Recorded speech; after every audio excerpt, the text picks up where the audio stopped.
wabarakatuh. Perkenalkan, nama saya Rinda Safitri dari Sosiologi kelas B. Di sini saya selaku moderator akan memperkenalkan nama-nama anggota kami dari kelompok 4 Sosiologi Terapan. Yang pertama yaitu saya sendiri, Rinda Safitri. Yang kedua, Halimatus Syadiah. Yang ketiga, Evita Nur Aisyah. Yang keempat, Michael Zulmi. Dan yang terakhir yaitu Alvin Rahmanur. Di sini kami akan menyampaikan presentasi tentang materi masalah sosiologis dan pengetahuan sosiologis serta contoh dari pengetahuan sosiologis. Nah, untuk lengkapnya akan disampaikan oleh pemateri kita yaitu Evita Nur Aisyah dan juga Alvin Rahmanur. Kepada Evita Nur Aisyah dan Alvin Rahmanur dipersilahkan. Assalamualaikum warahmatullahi wabarakatuh. Saya Evita Nur Aisyah dari kelompok 4 Sosiologi Terapan akan membahas mengenai pengetahuan sosiologis beserta 2 contoh pengetahuan sosiologis tersebut. Nah, sebelum memasuki contoh, ada baiknya kita mengetahui apa sih itu pengetahuan sosiologis.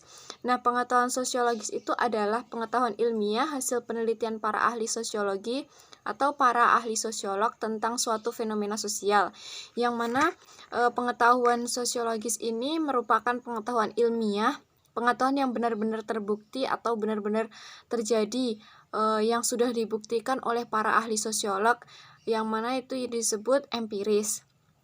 Nah, contoh dari pengetahuan sosiologis itu adalah penggunaan konsep bunuh diri dari Emil Durkheim, di mana Durkheim menggunakan pengetahuan sosiologisnya, hasil penelitiannya tentang bunuh diri, bahwa fenomena itu menjelaskan fenomena sosial bunuh diri. Selanjutnya, contoh yang kedua dari pengetahuan sosiologis ini adalah kegunaan konsep fungsional konflik, yaitu tokohnya itu adalah Lewis Coser, di mana Lewis Coser itu menjelaskan fenomena sosial berupa konflik antara kelompok A dengan kelompok B pada suatu fenomena tersebut. Coser menekankan bahwa fungsi konflik itu bagi sistem sosial dalam masyarakat tidak hanya negatif saja, tetapi ada sisi positifnya dari konsep fungsional konflik tersebut. Bismillahirrahmanirrahim. Assalamualaikum warahmatullahi wabarakatuh. Perkenalkan, nama Alvin Rahmanur, BP 181-081-2002. Selanjutnya, materi berikutnya yaitu tentang masalah sosiologis. Kalau kita berbicara tentang masalah sosiologis, tentunya kita berbicara tentang masalah-masalah sosial atau masalah-masalah yang terjadi di masyarakat. Kenapa kita bicara tentang masalah sosiologis?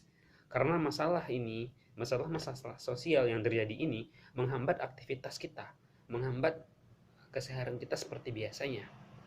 Jadi dapat saya simpulkan, masalah sosiologis adalah permasalahan yang timbul di sekitar masyarakat yang mengakibatkan terhalangnya kegiatan sosial masyarakat itu seperti biasanya.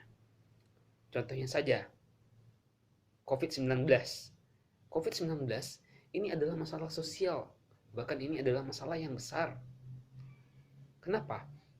Karena ketika COVID-19 ada, kegiatan sosial kita dibatasi, kegiatan kita yang seperti biasanya dibatasi, seperti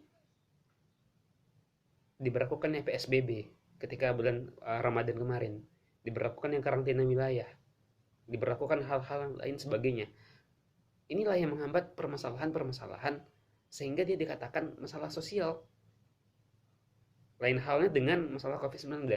Kita juga bicara tentang masalah ekonomi. Kemarin sempat ada isu akan adanya resesi pada negara kita.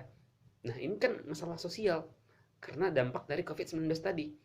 Dan ada juga masalah kemiskinan, masalah pendidikan di Indonesia. Kita bisa melihat bagaimana pendidikan anak hari ini. Apakah sudah menjamin mutu bagi rakyat kita, bagi dunia pendidikan Indonesia ke depannya? Kita bisa melihat masalah kemiskinan. Kita masih bisa melihat masalah kesehatan.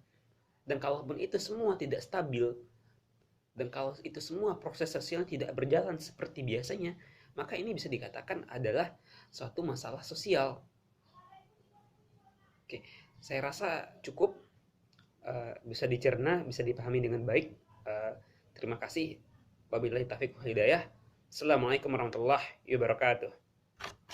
Baik, itu tadi adalah pemaparan materi dari Saudari Evita dan Saudara Alvin. Semoga apa yang disampaikan oleh Saudari Evita dan Saudara Alvin dapat dimengerti dan dapat dipahami oleh para pendengar. Saya selaku moderator, apabila ada kesalahan dan apabila ada kekeliruan dalam pengambilan video ini, saya mohon maaf. Saya akhiri dengan Assalamualaikum warahmatullahi wabarakatuh.